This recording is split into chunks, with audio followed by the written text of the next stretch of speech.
30, 35 down the sidelines to the 40, makes a move to the 45, the 50, he's to the 40, he could go, he's to the 25, the 20, they dive at him, they miss him, he's in the end zone, touchdown! Throws off his back foot, wide open man in the end zone, leaping grab, touchdown! Launches the throw down toward the goal line, going up, ball tipped in the air, caught, touchdown! Reverses his field, got a block from Pittman, going deep, got a man in the end zone, touchdown! It's a man's game tonight now, you know that. Everybody watching tonight. And now it's the Undefined Blitz with Chad and JC. And welcome everybody to this hot Monday here in late July. That I swear to God, when I got up this morning and walked outside, I thought I'd slept through July. It was August because apparently school's starting. Yeah, I mean, what's going on? Different school systems always operate different ways. There are plenty of schools that don't even let out until June. Granted, they typically go back in September. Yeah. Around here, though, it's always been we go back at the beginning of August. You get out, late May, and then you get June and July off. That's right. But yeah, schools all over Northwest Mississippi right now are starting back at the end of July, and it's so filthy stinking hot out there. I don't know if they're trying to let the kids out earlier for summer, or if they're just making them do more days. They're giving them more days during the school year off. Okay. There's even rumors, and this right. this is one of the rumors I heard, right? That they're going to do, that they're kind of wanting to do a 9 weeks on, 9 weeks off thing. What? Which for like high school and it's fine because you kind of teach that way anyway, right? Yeah, with the block schedule. Yeah. So you do the block. But what about these young kids who reading is the whole year, right? Writing is the whole year. How do you do that? So it's weird. I don't know how that is. I'm just glad I don't have to deal with it. Right. So good luck to you teachers and the rest of you humans out there who have to deal with it, because that's going to be something. But, ladies and gentlemen, we must remind you here that the Undefined Blitz is brought to you, as always, by our good friends over at Tobytown Media, and now brought to you by Tallahatchie Valley Electric Power Association. Yep. Appreciate TV, EPA, and all their support they've had with us over the years. And one of our loyal sponsors we've had with Undefined Radio through the Rona, through it all. Way before the Rona. So I'm trying to get them hooked up with everything that we can. I used to play them all the time, and then I've gotten out of the have to get their newest information. But and that's the thing for you people who want potential sponsors out there. We get thousands of listens every week on our Undefined radio station and on our shows and stuff. So, I put together their package today, and I had to send them all their detail and all their information because they wanted to know what their plays were. And when you see it and you compare that against what you pay on a regular radio station where you don't know if people are listening or not and they usually tune out, right? Then it's thousands of dollars you save with a minimal investment. And you get all these plays. It's a crap ton. And what's funny is our audience is a captured audience, right? They tune in to us. They're not just flipping stations. Right. They tune in to hear specific things. They tune in for Johnny in the morning. They'll listen to the radio station during the day. Yeah. And I got some news regarding that. I'm hoping that ought to be pretty cool, that I want to do something different with Undefined Radio. But even outside of that, you still get shows on Facebook and YouTube, such as the Undefined Blitz, yep. Bottom Card Booking After Dark, Put Your Kids to Bed. Then you can watch that one. Watch it then. Myths and Mysteries. We've got Johnny Show in the morning. We've got Undefined Lunch.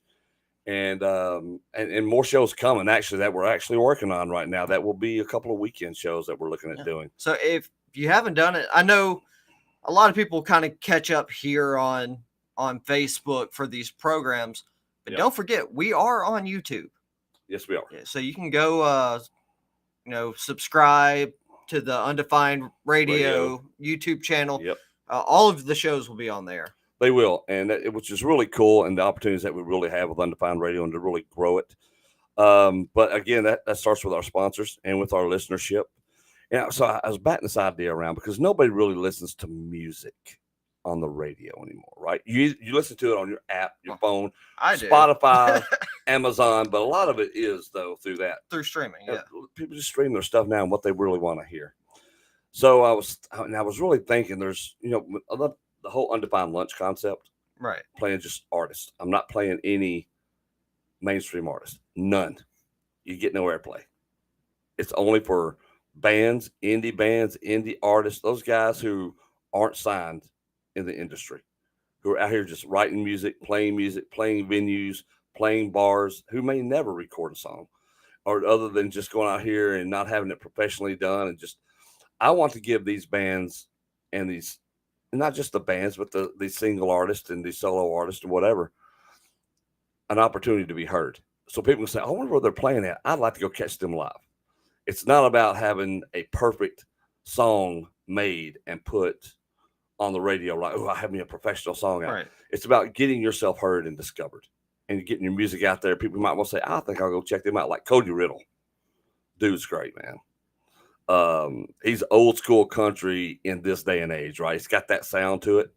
It's not that pop country. It's like Texas Red Dirt. It is. It's a lot like that. But not just him. There's a few of them that I've started playing.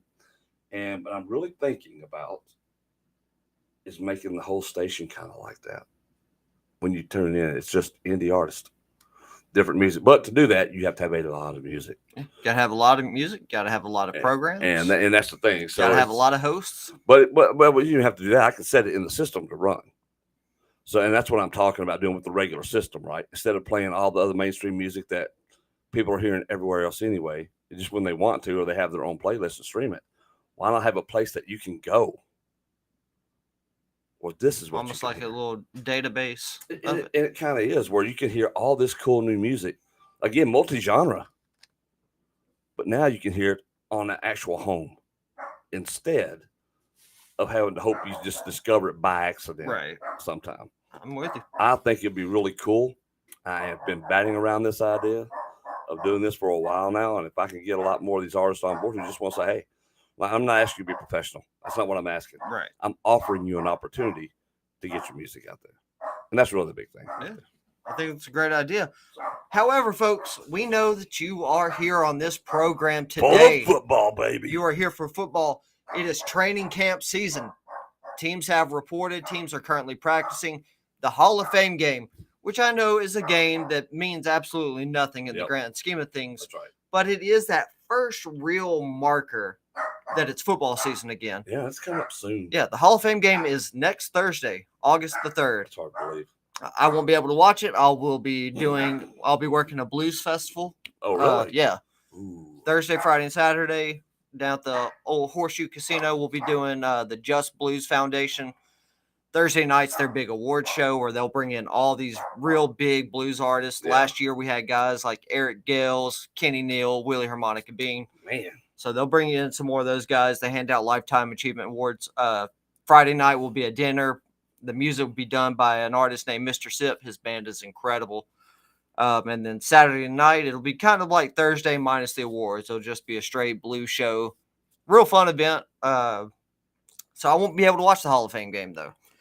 But it's still, we all know it's not quality football in that Hall of Fame. But it is football. But it is football. And you know it. And it's that kind of that first real scratch to the itch of missing football since February. You know, or at least NFL football. I'm actually getting excited about the Detroit Lions. See what they're going to do this year. Well, I was it's an opportunity until they started shooting themselves in the foot with all these suspensions for gambling. Well, then there went that. There is that. Who always got suspended on that team right now for that? I think it's like 4 players on their team. Now, the biggest one's Jameson Williams. That's right. The wide receiver who missed most of his rookie year with an injury that he suffered late in the college football season. And then now he's going to miss 6 games this year with the gambling suspension. Yeah. Come on, kids. Y'all got to be smarter than that. You know, just got to be smarter. You do. My thing is that all these kids in the NFL are claiming that, well, I didn't know I couldn't do gambling. Like, hey, you've been around football and sport your entire life. You know you can't. You've watched ESPN at some point. Like, there's really not an excuse for it. No, there's not. Even if the NFL is not driving it down your throats that you can't do it, common sense should dictate, hey, maybe don't. That's right. Exactly, dude. They can't sit there and say that they don't know that. They know that. Yeah. They just don't think they're the ones going to get caught, right? That's the mentality always. And But they're all playing through, FanDuel and DraftKings, and all those sites have ways to track you because they have to verify you are who you say you are. But that's also the other thing too, though, is right, the accessibility of it, the cool factor of it, because everybody's using it, right? And then and their complaint kind of, and it's valid to a point, is saying, why not us? Yeah, why can't we play? Well, because you're actually involved in the sport. Now, if you're not betting on your sport, I'm all for do whatever you can do. The problem is that when it comes to your sport. Yeah. But that's the thing. Most of them aren't betting on football. Yeah, and I have zero problem with it. Some of them are betting on college football. Sure. Some of them betting on baseball, basketball, whatever. As long as it doesn't affect the outcome of the game you're playing. But the NFL's taking a step further. They say you can't even bet from the facility. Doesn't matter what you're betting on. Okay. But the facility also extends to, the team hotel. If you're on a road trip, can't bet from there. NFL, old mother hen at its finest. Can't bet from your stadium, the opposing stadium. And there was a player I heard on the radio a few weeks ago. He was talking about this, or a former player, and he brought up, there are casinos down in Louisiana. Yep.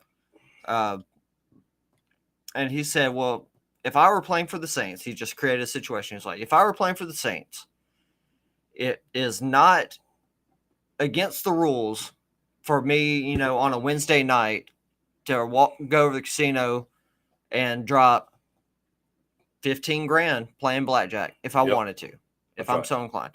However, let's say instead of playing for the Saints, that I play for the Rams, and we got a road game against the Saints, and we go down there, and then I go to that very same casino, the very same night, and I spend $25 playing blackjack. I have now broken the gambling rules of the NFL. Yeah. Because that's a road trip. That's a work trip.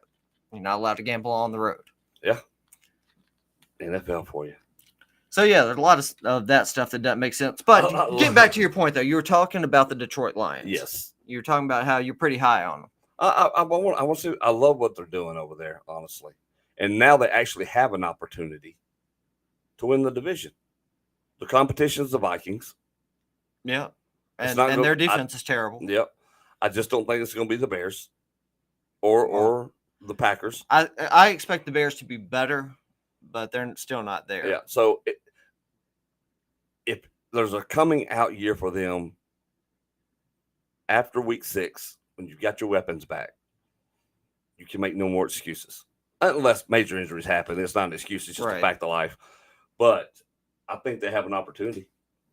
I think they have an opportunity to do something good and actually make the playoffs. I'm with you. I liked what they did with both of their first-round picks as far as the players they got. I just don't like where they got those players at. Well, yes. We did talk about taking Jahmyr Gibbs where they did was kind of ridiculous. Yeah. Jack Campbell, I thought, was the best linebacker in the class, but I don't necessarily believe that most people thought he was a first-round pick. Well, probably not. But, I mean, if it turns out, you can't argue with it. Yeah, and that's the thing, true. Right? It's because we've seen a lot of number ones just bust out. Over a lot of number ones. So there's no guarantee a first-rounder is going to be a great NFL player. We see it happen all the time. They wash out. And it's like we see 4th and 5th rounders come alive and be like, how did this guy – what were we doing? Well, he's not in a Power 5 school. Is that why we overlooked this guy? Or what was it? Whatever the situation. It's funny how that works out. Yeah, I think with Jack Campbell, though, it's just more that he's not the supreme athlete that we've all really grown to expect from the NFL. Yeah. But he just has instincts. But that's important. Like he knows where the play's going, and he's going to be the first one there. Because we've seen a lot of guys with great athletic ability and no sense of awareness about on the field at all. But they don't have those instincts. But he's like Jalen Smith. Yeah. Jalen Smith, all the athleticism in the world, but no innate instinct for what's about to happen. That's right.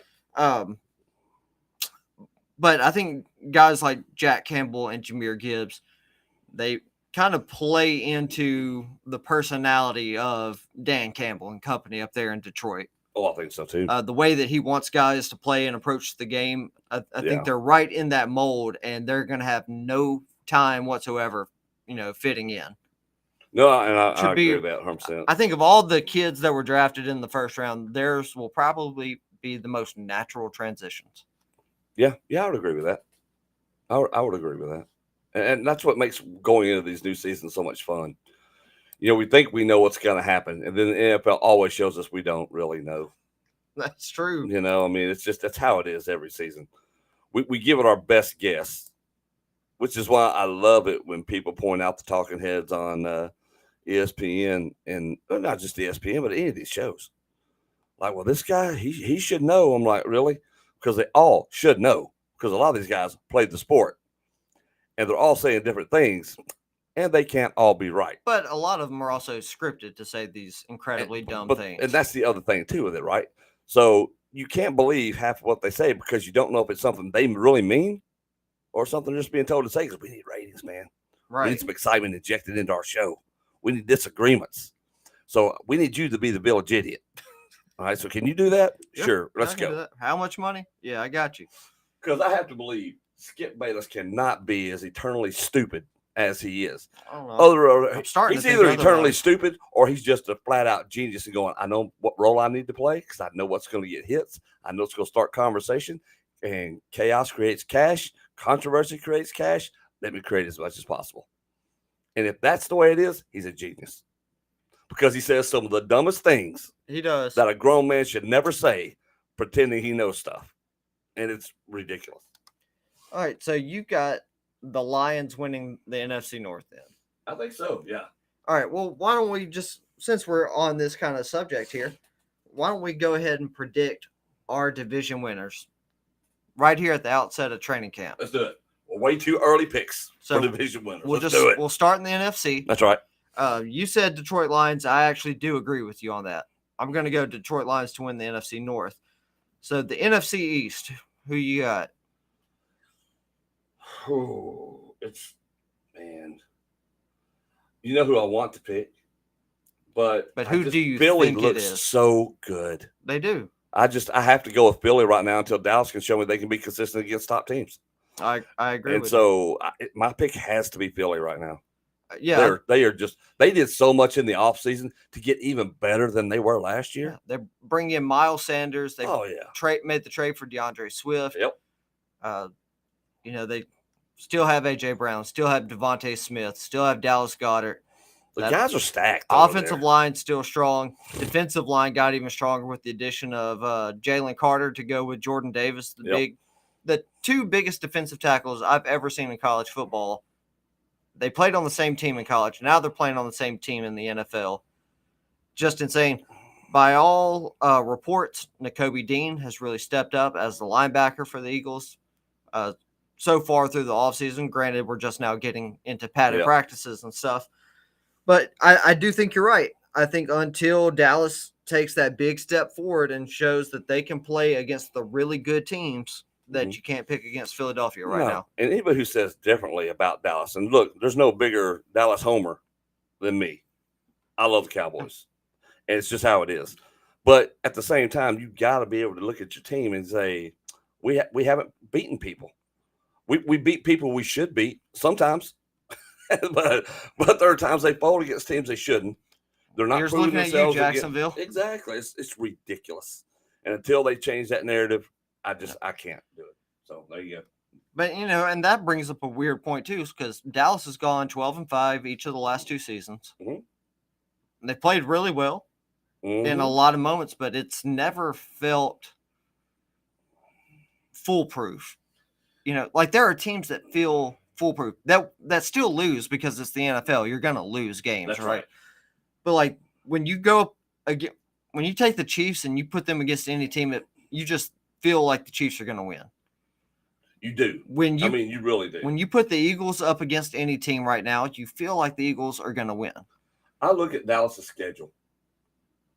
Looking at it right now, they should be able to beat the Giants, Aaron Rodgers is on the Jets, so they may not beat the Jets because it's Aaron Rodgers, and who knows what kind of crazy voodoo is going to happen there. It always happens like that with the Cowboys and Aaron Rodgers. Dak should win. Dak as a rookie went to Lambeau and beat Aaron Rodgers. Yeah, and then did absolutely nothing. Yeah, haven't beat him since. But so the Cardinals, they should win. Patriots, they should win. 49ers, going to be tough, depending on what they do at quarterback, absolutely. But they are still going to be tough. Chargers, who knows? It'll probably be a tough game like it was the last time we played the Chargers. Who knows? I think Cowboys should win that. They played the Eagles twice. You got the Giants. What's going on with the Panthers? I mean, Panthers will be better, but they shouldn't be a problem for Dallas. Commanders, you got the Seahawks still, which I think they should beat the Seahawks. They should beat them. The Bills are going to be a tough game. Yep, that'll be brutal. Dolphins, not going to be a pushover game either. I still think they win it, and they should win it. But it's not going to be a pushover. Dolphins have Jalen Ramsey now. So I don't know if they go 12-5. Are they going to be 11-6 this year? They also have the Lions there late in the year. They do, and again, we just talked about the Lions. What's it going to be like? So there's a lot of things. I have a lot of hope. I am very optimistic about Mossy Smith. I am the more that comes out of this whole thing. I like the pick anyway, but still, I really like Mossy Smith. So, and even Overshown. I've heard a lot of good things about him. So it's going to be, to me, it's going to be. I have a love-hate relationship with DeMarvion Overshown. I'm holding out hope to see what they can do with him in this scheme. Because I think at best, DeMarvion Overshown can be a Micah Parsons-esque type player. Not as far as the pass rushing, but what Micah does at pass rushing, I think DeMarvion can do in the passing game. Yeah. But I think at worst, he's Jalen Smith on low batteries. Yeah, and that's a problem. If that's the case, it's a problem. Yeah. So we'll see. All right. We'll see. So moving on. So we have agreed so far. Lions winning the North, Cowboys winning the East. The NFC South, which Tampa Bay won last year at 8-9. The other three teams in the division were only one game back at 7-10. All three other teams. Okay. So one game separated that entire division. Now Tom Brady's gone. Mm-hmm. He's retired. Yep. The Carolina Panthers drafted Bryce Young. Yep. The New Orleans Saints made the move and picked up Derek Carr. Yep. The Atlanta Falcons are going to have their first full season of Desmond Ridder, but they drafted Bijan Robinson to take some of the pressure off of Desmond Ridder to go with Drake London and Kyle Pitts. Yep.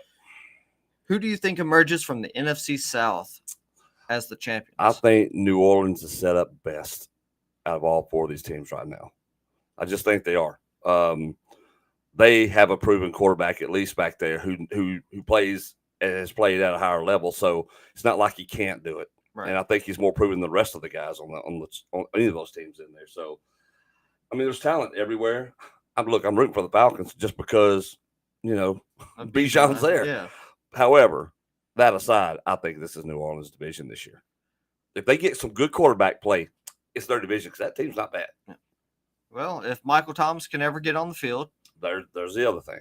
Although Chris Olave showed out last year. He did. And it didn't matter what quarterback was out there throwing it to him. That's right. He managed to pull it off. I am going to disagree with you on this one. Okay. I am going to go with the Carolina Panthers.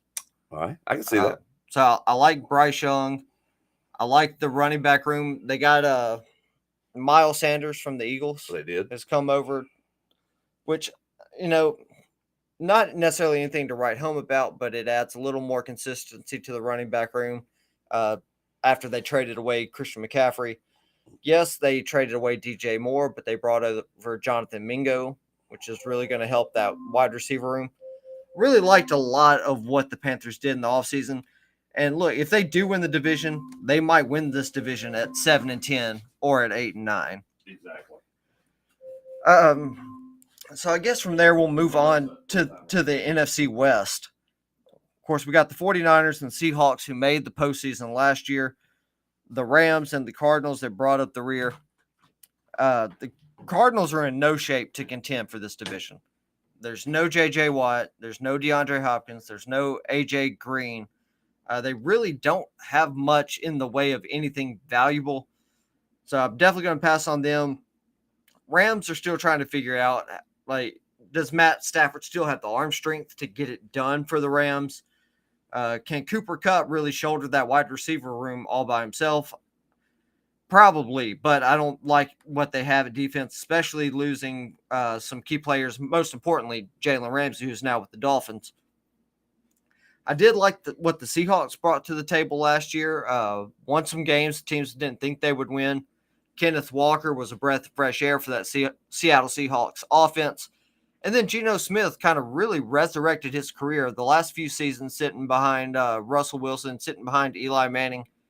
That kind of helped mold him, helped him take a step up. But there's just no denying the talent that the San Francisco 49ers have. I mean, yes, they do have to figure out what they're going to do at quarterback.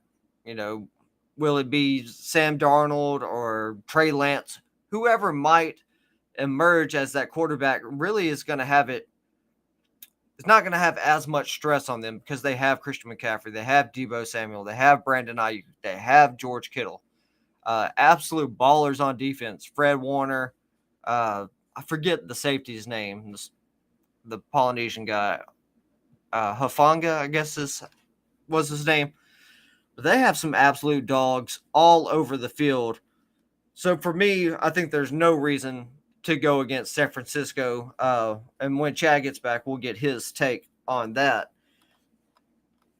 But moving on over to the AFC side of things, we'll start in the AFC North. Of course, the division champions were the Cincinnati Bengals, played in the AFC Championship. Baltimore was in second place, then Pittsburgh, and then Cleveland. Pittsburgh barely escaped and prevented themselves from having a losing record, something Mike Tomlin still hasn't done. But I don't think there's any question in anyone's mind that it's the Cincinnati Bengals division to lose. Burrow keeps getting better. Joe Mixon took a pay cut to stay with the team. Jamar Chase is stepping up. Higgins is stepping up. Tyler Boyd's still a very valuable asset. They've improved the offensive line this offseason, so they should be bolstered up. The defense is okay. I think they got really hit in the secondary. They lose Jesse Bates to Atlanta. They lost Von Bell and Eli Apple out of that secondary. However, I think all things said, at the end of the day, it still should be the Cincinnati Bengals division to lose there. Going on over to the AFC East. Yeah, Buffalo won it last year. We know Miami was kind of playing pretty well. The Patriots and the Jets had their moments last year, but it's never really worked out for them. So I think all in all, it's still Buffalo's division. That's even with the season-ending injury to Nyheim Hines, as he was in a freak jet ski accident where he's sitting still on the jet ski, manages to get hit. He's injured his knee. He's out for the year. Buffalo still needs help in that running room, whether Nyheim Hines is there or not. However, they do lose a very valuable kick and punt returner in Hines. But Josh Allen and company, they have the talent. Stephon Diggs has the talent. The problem is that we don't know if Stephon Diggs even wants to be in Buffalo. Isn't that sad, though? Crazy. It's crazy. It is. But they have some valuable pieces there. I feel like Miami definitely improved this year. Tua's thickened up. He's looking a lot bigger. They go out, they get Jalen Ramsey. You still have Tyreek Hill and Jalen Waddle. They've got some ballers there in Miami, but I still think it's Buffalo's division to lose. No, I agree with you wholeheartedly, completely. So before I got to the AFC East, I was on the AFC North. I mean, right. I said it's the Bengals division to lose. I agree. You know, back-to-back years in the AFC title. I think, if anything, they got better this offseason. Well, I think they did too. And I think it's going to, from that point of view, I think that there is, with Cincinnati, they've been so close, right? I mean, they played in the Super Bowl. They played in the Super Bowl, a game away again last year. They're right there. So there's no reason why they can't do it. The thing is did they get better enough in the offseason? Well, they built that offensive lineup this offseason, so there'll be protection for Joe Burrow. My question is their secondary. They lost both of their starting safeties and one of their role players in the cornerback position. They lost Jesse Bates to the Falcons. They lost Von Bell. They lose Eli Apple. But I still think there's enough separation and talent there between them and the rest of the teams in the AFC North. I agree with you, dude. I think there is. I think there's plenty that they could do here. But the question is, will they? Yep. That's the thing. They've got talent, dude. And I know I don't need to ask, but I'm going to ask anyway. The NFC West, I mean, it's got to be the 49ers. Oh, there's no way it's not the 49ers. As much as I like the Seahawks, they're just not on that level. No, they're not. Not yet. Now, could they get there? Sure. But I just don't think they're there yet. So that brings us to the AFC South. The AFC South, we got the Jacksonville Jaguars, who won the division last year at 9-8. The Tennessee Titans at 7-10. The Colts at 4-12-1. The Houston Texans at 3-13-1. What's your take on the state of the AFC South as it stands right now? With because the Titans, remember, it came down to that last game of the regular season. Yes. Whichever team won between Jacksonville and Tennessee was going to the playoffs.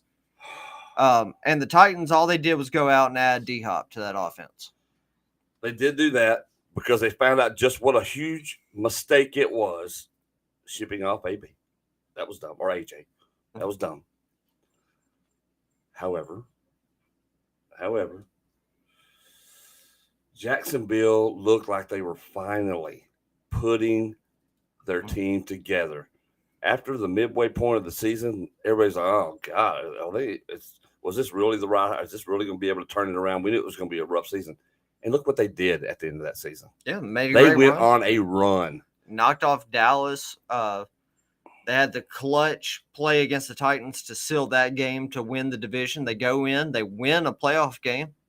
Yeah. And then they were kind of putting some pressure on Kansas City there in the first half of that divisional round game against the Chiefs. And I just don't see them taking a step back. I don't either. I just don't see it. And I love Tennessee.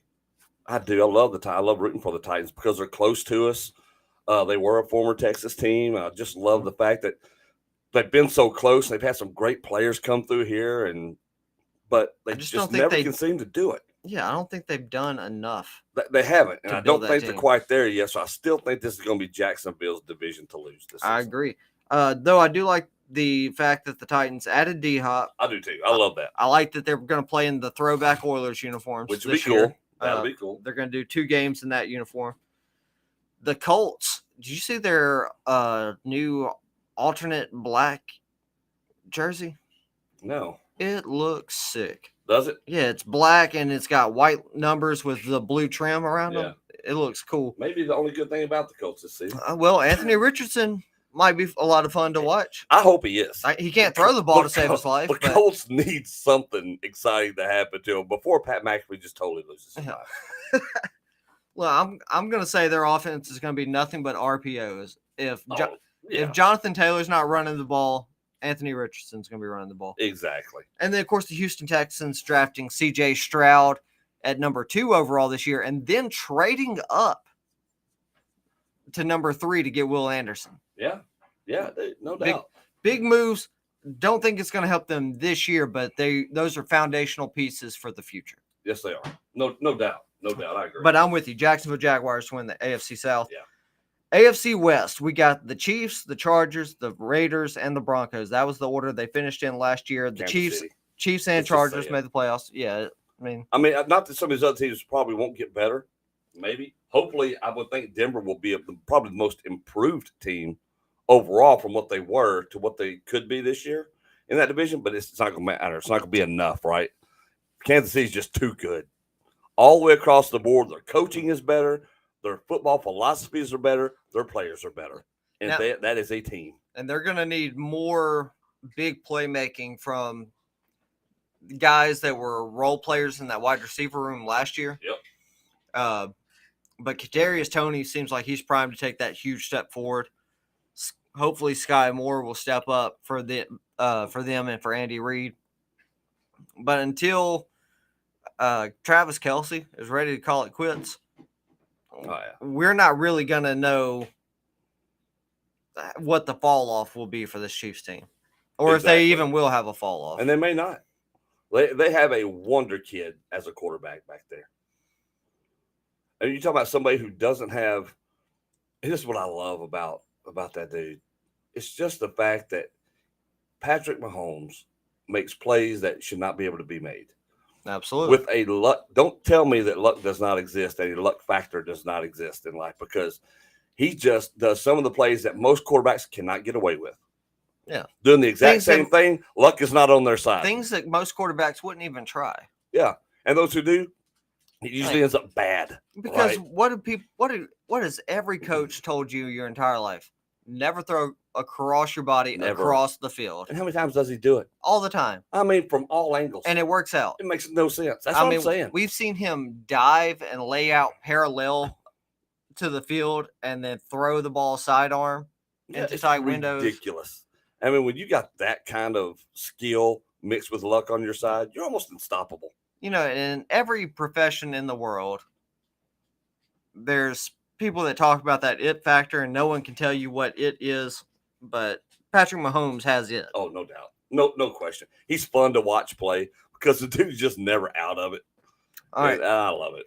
So we got our division winners here. So AFC East, Buffalo, AFC North, Cincinnati, AFC South, Jacksonville, AFC West, Kansas City, which means if we stay with that, it's all the same division winners from last season.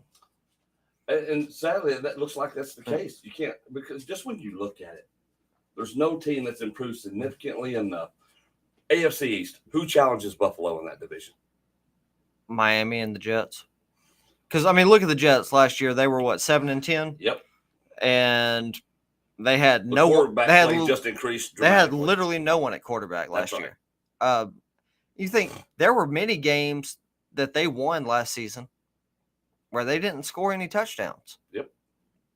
Yeah. You get Aaron Rodgers, you think he's good for at least a touchdown or two. Exactly. As far as an improvement level on your team. Miami, I'm just curious about Tua. If Tua can stay healthy, yeah, I think Miami could put it together. That's right. But if he can't stay healthy, I don't see them knocking off Buffalo. Yep. What about Baltimore, Pittsburgh, Cleveland, for that matter? I think AFC North. I think Pittsburgh's going to get back to double-digit wins this year. I like what they did this offseason.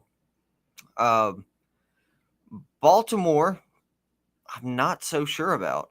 Like, yeah, they added OBJ, and that'll help that wide receiver room. I have more questions about Baltimore than I have answers. Yeah. And that doesn't make me comfortable enough to say that they'll knock off Cincinnati. So I'll put your question to you this way then. Of these divisions, which one is likelier not to have a playoff team, a second playoff team in it? Oh, the South.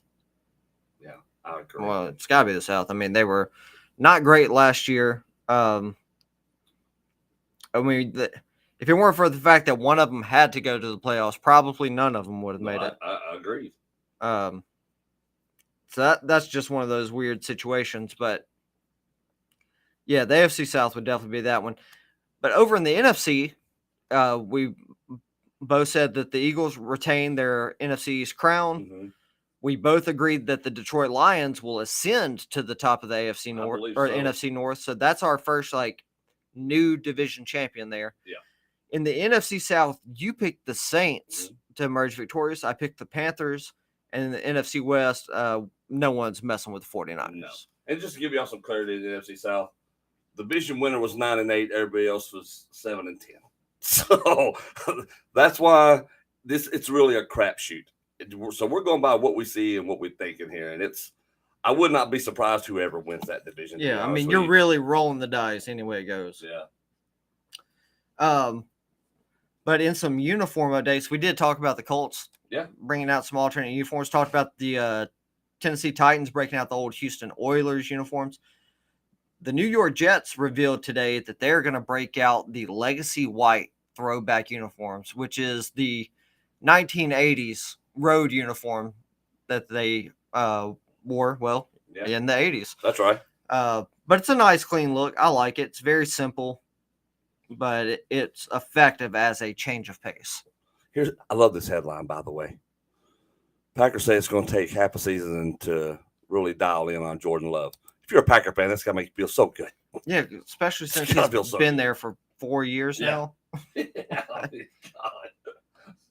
There's gonna be a lot of beer drinking with that cheese this season, more so than usual. Absolutely. In some other NFL news here, the Lions safety Chauncey Gardner-Johnson or CJ Gardner-Johnson, CJGJ, whatever you call him, he was carted off the field with a knee injury today. Yeah. However, there was no structural damage on the MRI. He's being considered day-to-day, shouldn't miss any playing time. Good news for Detroit. Jimmy Garoppolo has passed a physical with his foot injury. He won't be on the PUP list for the Raiders. The Chiefs defensive tackle Chris Jones, big-time player for that organization, is not reporting to training camp. We've seen this a little bit. I mean, it's just one of those things. Setting out folks, too. Yep. Raiders running back Josh Jacobs did not get – he's got the franchise tag. They did not get a long-term deal done. He is holding out of Raiders training camp, which even prompted Devontae Adams to come on the record and say that the Raiders need Josh Jacobs if they're going to have any shot at the Super Bowl. Yeah. But speaking of people holding out and not playing, Giants running back Saquon Barkley hasn't officially stated whether or not he's going to hold out. Yeah. Either from training camp or the season. But he did go on to say that one way to show his worth is to just straight up not play football. And he's not wrong. Yeah. He's not wrong. It's like, you know what I can do for you on the field. Wait till I'm not there. Yeah. And tell me what you got. Yeah. See how multi-talented you are then. Which as a Cowboys fan, yeah, take season off, recover, relax. Right. So we've talked about 2 running backs that are disgruntled. Mm-hmm. We know that Dalvin Cook and Ezekiel Elliott were let go for financial reasons from their teams. That's right. Austin Eckler had a hard time getting paid this offseason. Kareem Hunt still looking for a place to play. Yeah. You've got talented guys who can still go. Immensely talented running backs all over the place. But they are salary capped out. But they are either not getting hired because of wear and tear, perceived wear and tear, or what they're asking for. Teams don't want to pay to the running back position. So Austin Eckler set up a Zoom meeting the other night where all these top-tier running backs around the league, Saquon, Austin Eckler, Derrick Henry, trying to think who else was on. Christian McCaffrey was on this Zoom meeting. And Nick Chubb was on there, and they talked about how their position is the most devalued position in the NFL based on their production. Like if a running back goes out and he earns 2,000 yards and he carries the ball a bunch of times, instead of being rewarded for the hard work that he did, they're like, oh, you got banged up a lot. You got too many miles on your body. We're going to not pay you money. Yeah. Which is weird because, I mean, last time I checked, you got 11 guys on offense and 11 guys on defense. And outside of the quarterback, everybody on the field is getting hit every play. That's right. Everybody. Mm-hmm. So you're telling me just because a running back's getting hit every play that he doesn't deserve to get paid for the production that he's bringing to the table? Well, exactly. And he's one of your more valuable players, because I can tell you teams without a decent running back suck. Yeah. They're one-dimensional. And look, I get that people are scared after what happened with Todd Gurley. I get that people are scared after what happened with Zeke, even. Maybe change up these pay structures a little bit. But that's no reason to not pay them. No, there's not. And it's ridiculous that these people who give their lives and bodies to this sport are treated this way. Absolutely, I'm with you. And it's not right, all because the NFL wants parity. And so the guys who are bringing you some of the biggest moments, right? I don't even think it's a parity thing. I think it's just fear. But that's what the NFL calls it. We have these caps in place for parity. And so, the things that we do is to take care of our players. No, it's not. It never has. No, it's not. It's not about the players. It's obviously not about the players. You don't care about that. You never cared about the player safety until the public said, "Oh, wait a minute." And now it's like, "Oh yeah, we're the gatekeepers." And the running back position is the position on every team outside of quarterback where everyone who's got one loves the one they've got, and everyone that doesn't have one wishes they had someone else's. Yeah. Yeah. You know? It's tragedy what they're doing to these running backs out here. Because I think we're at a weird time in the NFL where most teams got a guy as far as the running back position goes. Yep. Some teams have multiple guys. Other teams like Buffalo have no guys at running back. So it's a really tenuous situation, a weird time in the NFL for the running backs, and the running backs aren't in a position to do anything about it. They can't improve the situation for themselves. The owners aren't going to go to bat for them. That's more money they would have to pay out. They would have to wait to the next collective bargaining agreement. And this has been an issue for years, and they still don't go back and try to do anything about these things. They offer no solutions to it. But I mean, this was part of the reason why Le'Veon Bell left the Steelers, because he wasn't getting the offer that he thought he deserved. Which, hey, I mean, he showed his production. He showed that he could play with the Steelers. Exactly. Now, once he went to the Jets, it was a not different so story. much. But I mean, that's why you would pay to keep your guys, to keep him with the team that he's at, where you've seen that he can play. That's right. In the structure of your offense. Yes. So I don't know what the world is going to hold for these running backs. I don't know if football is even going to evolve to the point where running backs aren't a thing anymore. I would be stunned. Where all the running backs just convert to tight ends or slot receivers. Yep. At a lesser value position. Yep. So the market value is not as high on these people. Run the occasional jet sweep, double reverse, or whatever with them. Yeah. But it's stupid. But that's the state of the NFL right now. And I love how they pretend like this is not an issue. But yet your big stars are saying this is an issue. Even the ones who are paid, who are sitting out there going, no, this is wrong, guys. Your Christian McCaffrey's out there who's making his money. He sees his other running back guys out there, how they're being treated. And he knows one day that's going to be him. Absolutely. Right. So I guess we need to transition on over to college football. But we need to do, because dang, we spent 47 minutes on the NFL. Yeah. But before we do, just get a word in from our sponsor, Tobytown Media here. You know, hey there, North Mississippi real estate agents. We do have some exciting news for you.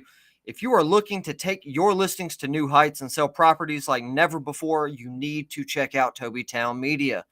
They're experts when it comes to elevating your real estate game. With Tobytown Media, you'll get access to high-quality photography, captivating videos, stunning drone shots, and immersive virtual tours. They'll make your listing shine and attract more buyers. Imagine the impact that professional media can have on your sales. But look, just because we're saying all that, you know, that's very nice and all, but Tobytown Media will prove it to you. You can actually try Tobytown Media for free. Just order their pro package online with promo code BLITZ. That's BLITZ, all capital letters at checkout. And that's right, it is absolutely free. So don't miss out on this exclusive offer. Visit their website at www.tobytownmedia.com to register and book an appointment today. Remember, it is all about standing out in the competitive real estate market. So take that next step and let Tobytown Media supercharge your success. Are you tired of slow internet? Frustrated with buffering and data caps? It's time for a change. Schedule an install with TVI Fiber, the fastest, most reliable internet connection around. With TVI Fiber, say goodbye to frustration and hello to endless possibilities. Stream your favorite shows, play online games, take online classes, and more. It's time to unleash your digital potential. And the best part? TVI Fiber provides unlimited data, no residential contracts or fees, for a low price to fit your budget. Don't settle for limitations. Upgrade to TVI Fiber's internet and telephone services. Go to TVIFiber.com to schedule your install today. That's TVIFiber.com. All right. Appreciate all of our sponsors. Help to sponsor Undefined Radio and Undefined Blitz. And, we're going to talk real quick about some college football, because there is some college football news to talk about. Yeah, you can tell we've been off for 3 weeks because I stumbled badly over that ad read. I apologize to Tobytown Media there. That is okay. You got it. You did it. What's going on in the college football world right now? We got the big thing with Northwestern. That whole thing right there has developed into something ugly. Yeah. What in the name of all things perverse is going on? Yeah. It's so weird. So for whoever of you have been living under a rock, former Northwestern players are coming out left and right talking about hazing incidents and a brainwashing culture and terms of abuse that had become normalized at Northwestern. To where, like, if a player messed up in practice or if they were new to the team, a group of players called the Shrek Gang would attack them in a dark part of the locker room and basically sexually assault them. Yes. They're like, let's just dry humping. What can be bad about that? Lots. And Lots. this went on for years and years and years. It has ultimately culminated in Pat Fitzgerald's dismissal from the program. I think their baseball coach at Northwestern and also not just got one fired. sport. Yeah. This is through the whole freaking thing. So this this wasn't, like Chad said, it wasn't tied down to one sport, and this had a far-reaching arm throughout the entire athletic department at the University of Northwestern. Their former quarterback, I know his last name is Yates. I can't think of his first name. Lloyd Yates. So Lloyd Yates talked about how no young teenager should have to bear what they did as freshman students. They were conditioned to believe that this behavior was normal, which was sickening and unacceptable. And so I think Yates is suing both Northwestern and Pat Fitzgerald independently of one another. So, Northwestern has no ties to Fitzgerald. Fitzgerald now has no ties to Northwestern. So this kind of feels like it's going to be a triple threat match of lawsuits. Oh, yeah. It's not just one party against one party. It's going to be everybody against everybody. Yeah, Northwest trying to cover its butt, saying it didn't happen. Well, when this goes about through all the sports programs, there's a culture there, and it's not a good culture. And a jury, it's not going to shine favorably. If you were saying it was one person doing this within this locker room and there's something else, you might have a leg to stand on. When this is pervasive through your sports programs, Northwestern's in a bad way right here. Yeah. And it's not like they were particularly good on the field last year. They won no games on American soil. That's right. They did win one game in Ireland. but that was it. So Northwestern, they're definitely about to drop to the bottom of the Big Ten for sure. And we'll see if they can emerge out of it, or we'll see what the fallout is even at an NCAA level. I mean, will it be postseason bans, probation, death penalty even? Yeah. Which I know people try to throw around that death penalty thing all the time to make matters seem worse than what they are. But it's a legitimate concern. Oh, it is.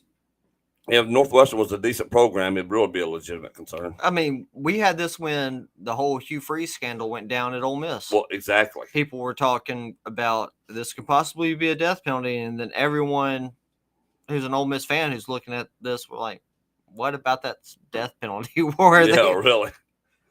It's like, huh? Okay. This is far worse than what Hugh Freeze was doing. Oh, yeah, it's nothing like that. They're not the same kind of thing at all. Well, that Florida A&M, dude. Yeah, so Florida A&M has paused football activities after a rap video was shot in their locker room. Yep. So they have suspended all football-related activities following the release of an unauthorized rap video that was filmed in the locker room that contained explicit lyrics.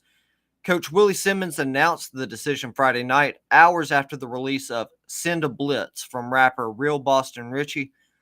Simmons, in a statement, said that while he supports free speech and musical expression, the language in the video is not consistent with Florida A&M's core values, principles, and beliefs.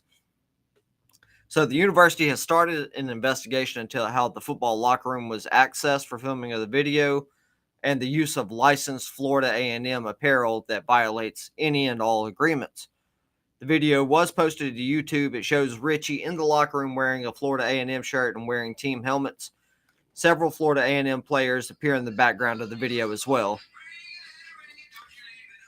That's a background music, folks. Background music, folks. So, real Boston Richie, whose real name is Jalen Foster. He's from Tallahassee, Florida, where Florida A&M's campus is located. He performed before the Rattlers' homecoming game last season. So Coach Simmons went on to say, "It is a privilege to wear the orange and green as a football program. Our young men have failed to live up to the standards set before us. They will all learn from this mishap, and we will continue to work hard every day to become the best version of ourselves and to continue to make Rattler Nation proud."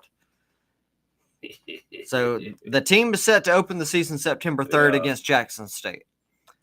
Will there be a season to be had for Florida A&M? Like, pausing football activities is nondescript. That's right. Like, they're not going to practice. Yeah, or they're not having team meetings. Yeah. Like, at what point is the punishment enough? Well, what's the point where are you willing to forfeit football games? Well, and here's the thing. Was it every player in that program that took part in this? Definitely not. Or is it just a select few and the ones that need to have their part in that, play their role in that, and then whatever comes of that needs to happen?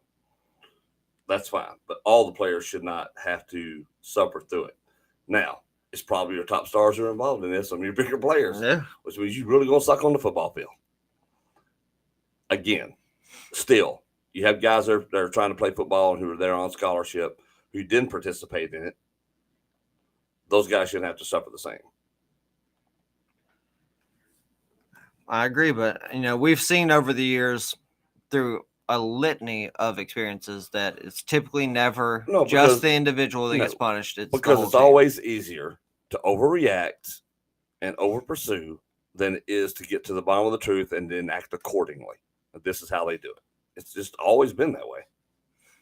All right, so we did predictions for the NFL. Mm-hmm. Why don't we do some predictions for at least the Power 5 in college football this year? So we'll start with the ACC. All right. Who do you think will emerge from the ACC as the conference champion?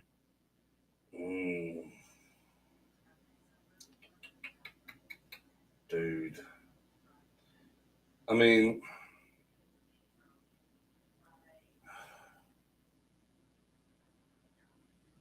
I still have to go with Clemson. Okay. I mean, there's some teams getting better over there. Yeah, Florida Florida is stepping Florida up. State. North Carolina. Since Matt Brown's taken over. Yeah. But honestly, I still think it's Clemson in the ACC. Well, we can disagree right off the bat because I'm going with the Tar Heels. Hey, there you go. I'm a big fan of Drake May. Yeah. I mean, don't get me wrong. I'd love to see it. So I think not only am I going to predict the Tar Heels to overtake Clemson Tigers, but I'm going to go ahead and say that this will lay the foundation for years to come for North Carolina football, and they'll see a big upswing in recruiting. And we'll basically get to a point where we see North Carolina Clemson as the premier rivalry in the ACC for years to come. Yeah. Oh, yeah. All right. So you got Clemson. I got North Carolina in the ACC. Moving on to the Big 12, where the Big 12 is now the Big 14. Yes, it is. At least until season's end. Yeah, this will be the last year with Texas and Oklahoma in the conference. Mm-hmm. However, they have added BYU, Cincinnati, Houston, and UCF. Which of these teams do you think is the favorite to win the Big 12 title? Now, we know TCU played for the national title last year, but we also know that Kansas State won the conference. Yes. All right. I'm going horns up because it's our last year in the Big 12, and I would love nothing more than to see the Big 12 champion go out on top and leave the division and head to the SEC next season. It would make me so happy. So I'm going with that. It's like old school wrestling where the champion, instead of doing the honors on the way out of the territory, kept the belt and showed up at the new promotion with it. Woo! Yes, it'd be great. That's what I'm hoping for. But I'm with you here. I think it should be the Longhorns. Longhorns. They're a much improved team. I think they're from talent wise, top to bottom, front to back, they're the best team in the conference. I think so too. I think Quinn Ewers has another year under his belt now, and he was rolling last year until he got hurt. When he was playing well last year, he was playing as good as any quarterback in the country. Exactly. But when he was not playing well, he was bad. He wasn't even that bad, though, really. He was just wasn't consistent. Average. Yeah. Right. Now he did have I think it was the Iowa State game where he was like 5 of 19. That was terrible. That was a terrible one. But again, he really hasn't had a full season under his belt yet. And I think if he does that this season, because look, I love Arch, but I think Arch is redshirted this year, and then next year he'll be taking over the quarterback spot. I think because Quinn Ewers is eligible to move on after this season. Yeah, he is. And I mean, you even go back to that Alabama game last year. If Quinn Ewers doesn't get knocked out of that game, that's a good chance Texas wins it. Yep. That's what I mean. Because they didn't lose by much with Hudson Card there. Now, they don't have a Bijan. They don't have a Roshan. But they've actually been recruiting very well. They have done in the running well. back room. And so I think you're going to see – I think people are going to be surprised at what a different team Texas is this year. They have A.D. Mitchell, wide receiver from Georgia. Yes, they do. Now with them. So I think the Longhorns are going to be really hard to knock off for any team in that Big 12 conference there. Yeah, I think so too. So that brings us to the Big 10, which is also a 14-team conference. Who do you have coming out of the Big 10 this year? To me, it's kind of between two teams. Ohio State and Michigan? I think so. And to me, it's almost like a pick 'em.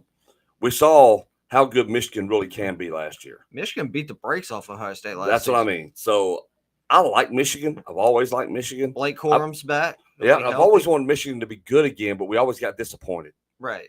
And I think they're finally on a roll there. Their fan base is excited. They should be. And I'm going with Michigan until Ohio State can beat them. Yeah, I'm just a big fan of Marvin Harrison Jr. Oh, yeah. That is true. People think he could be the next Randy Moss, if not better. Yeah. Which is huge praise because the only person better than Randy Moss in the history of football at the wide receiver position is Jerry Rice. That's right. So, but I am a big Marvin Harrison fan. It's going to be interesting to see how the quarterback play goes, but it's Ohio State. They're not going to be hurting for a good quarterback. No, they always have a plethora of quarterbacks coming through there. They have a ton. So I'm going to go with the Buckeyes to your Michigan Wolverines there.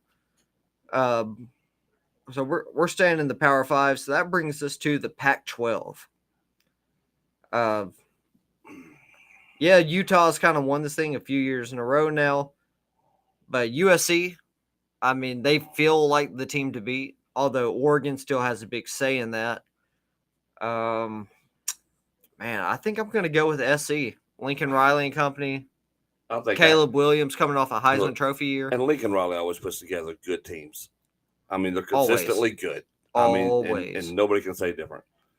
And so, I mean, Oregon always does good things until they have to really face somebody, and then it's like, namely Utah. Mm-hmm.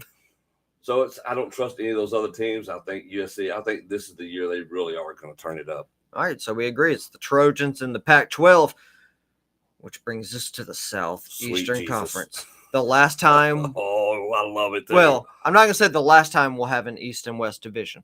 However, next season there will be no divisions in the SEC, and we'll see how it goes from there. That's right. But for this season, there is an East, there is a West. Who do you have emerging from the Southeastern Conference as conference champions? Georgia. I'm with you. 100%. In the East. That's an easy one. To me, that's an easy one. I think it's Georgia. I think Alabama's got the potential to kind of reclaim their throne there. I mean, it can only be Alabama or LSU, right? Well, Hugh Freeze will have Auburn playing better. I'm excited to see what he does there, honestly. Oh, I just don't know if it's this year, but I believe by next season he really have Auburn rolling. You still got KJ Jefferson at Arkansas. Mm-hmm. Which, I mean, but there's not much there. But no, it's either got to be, to me, Alabama or LSU. Yeah. I just think that's the two teams. And I'm going to go with Bama because, again, I think until y'all stop them. I think Tennessee wants to be in that conversation. Who's their quarterback? Joe Milton. And the dude has an absolute cannon. He does. Wouldn't it be cool to see it though? If they could do it. Joe Milton took him, and after the injury to what's the kid's name? Hendon Hooker. Yeah. After the injury to Hendon Hooker last year, I mean, Joe Milton took him, and they kind of ran the table after that. So yeah, I think Tennessee will definitely have a discussion there, but I do think it's the Georgia Bulldogs conference to lose. I think it is too, and I'd like to see Tennessee push them. I mean, that'd be great. So that begs who we got? Who we got coming out of the SEC on top? Oh, Georgia. I think so too. I still think they're the better team there. I think we'll get Georgia, Alabama in the conference championship game, and Georgia wins. Yep. And then we say goodbye to this era of SEC football. This era of college football. The whole landscape changes. Because next season, Texas and Oklahoma go to the SEC. Yep. USC and UCLA go to the Big Ten. Yep. Then we get a 12-team playoff. Yep. Then we get a college football game again. Yep. So, yeah, this whole era of football will change. I didn't realize that UConn was an independent team. Are they? I knew Army and Notre Dame were, but UConn and UMass are both FBS independents. I did not know that either. Well, I wonder how long before all that changes and there are no more independents. Well, Notre Dame has stated that they will always stay independent because they have that real good contract with CBS. Yeah. But if Notre Dame's playing terribly and they're not a product anyone wants to watch, what incentive does CBS have to keep them? Well, and that's it. But I think Notre Dame already has an agreement with ACC, though, for all their other sports. Yeah. Their non-football sports. And we saw during the COVID year, Notre Dame actually did play in the ACC for that season. Yep. Because as an independent, they couldn't schedule people to play them because people were only playing conference schedules. That's right. I don't know, man. But I think it would have been the best move of Notre Dame to go ahead and move over to the ACC long term. I think it would too. Would also really raise the profile of the ACC as a conference. It would. I think there's some good incentives there. I mean, just putting Notre Dame over there, oh my God, man, that would be so big. Because you got Florida State, you got Clemson, you got the Hurricanes. I mean, and even though haven't been consistently good for a while, their name power is still there. And that name and that brand still works. I'm looking at these Big Five conferences, and only the SEC and the Big Ten have divisions. Yeah, that's it. The ACC no longer has divisions. Big 12, no divisions. Pac-12, no divisions. Mm-mm. And next season, the SEC won't have them. And we'll see what happens after that, like you said. Because I don't know if they've settled on this is the way they want to do it. They just know next season that's how they're going to start it. I think teams or conferences are doing this because ultimately they want the two best schools, regardless of who they are, to play each other for the conference. Because title. we've seen some garbage. Who are the best records in the conference? That's right. You need to play each other. For sure. I agree with that. I think that's how it should be set up. So yeah, I'm absolutely here for that. So we've got our conference winners in our Power 5 schools. Yep. We talked about FAMU. We have talked about since we've talked about it, FAMU has lifted their football paws. Did they? Well, that's quick. Already. Wow. Well, there you go. So now we know how long it took. Literally, this just came down the pipe. So Florida A&M athletic director Tiffany Dawn Sykes said today, about an hour ago, that the football team will be allowed to resume using its facilities while the university investigates the unauthorized filming of the rap video that featured some Rattlers players in the team's locker room. Doesn't seem like there's really any additional information. Coach Willie Simmons said Saturday that the team facility, weight room, and access to the stadium were off limits to all players until he and the administration could sort out who was involved in the video shoot. A team meeting was scheduled for today. However, Sykes posted on Twitter that the team would be cleared to return to football activities tomorrow. She said the university's Office of Compliance and Ethics was still investigating. She said that she will make herself available for comment at the conclusion of the investigation. And the SWAC conference will also hold its football media day for its 12 members tomorrow in Birmingham. Florida A&M planned to attend. Simmons, along with quarterback Jeremy Musa and defensive back Javon Morgan, were expected to take part. We'll see if that still goes. The Rattlers are scheduled to have their first practice next Friday, August the 4th, and they open the season against Jackson State on September 3rd. There you go. There you go. Funny. So that was a real quick turnaround. Yeah, it was. Yeah, it was. Holy crap, man. That's funny. All right, so let's hit on one more thing before we call it a show. Who do you have as your Heisman favorite for this season? Oh, God. I just don't know. It's going to be, probably a quarterback. Who is the best quarterback in the country right now still in college? Caleb Williams, Quinn Ewers, Drake May. Those are probably the Bo Nix. Yeah, but of course, Joe Milton will have something to say about it. I will go with Ewers just at the start of the season right here. We'll see how these other guys start off and playing. But, because right now I think it's up in the air and how these guys, it's a whole new college football is so wacky like that anyway. So I'll go with Quinn Ewers. I think Texas is set up for him to have a good year if he stays healthy. And if he does, then I think everybody needs to watch out. Because the dude was a top quarterback in the nation for a reason. Absolutely. At one point. So I think he's only getting better. By all accounts, he's had a great offseason. So we'll see. I'm going to throw a weird name out there for everybody. Saddling my horse up to Brock Bowers, tight end from Georgia. Because you're right. He's that level of player. He's great. There's no question. That's why I wish this wasn't just a quarterback-driven award. He's Travis Kelce. Yeah. But on the best team in the country. That's right. At the college level. Because we don't know who their I don't know who the Bulldogs quarterback is going to be. And Brock Bowers is going to be that dude's best friend. No doubt. No way around it. Yeah. No, you're right. You're right. I just wish they'd consider all that. But, college football. Well, you do what you can. And I don't know if people make enough noise about it. We've seen that they will give the awards to people that are untraditional. We saw it with Charles Woodson. Yeah. And he was going up against Peyton Manning and Randy Moss. Yep. Wild. So right. That's so wild. What do you think about it? All right, folks. We appreciate y'all tuning in today. Maybe Travis Hunter. That's another one to watch. Travis Hunter up there at Colorado because he's playing like Charles Woodson. He's going to play both DB and wide receiver. See how that turns out up there. And Colorado will be one of those teams to watch this year. We all know we've dealt with the whole primetime thing all off season. It's going to be interesting over in Colorado just to see.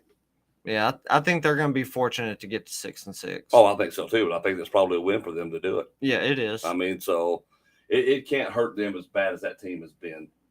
So we'll see. All right, folks. Appreciate it. We'll see you back here next Monday. And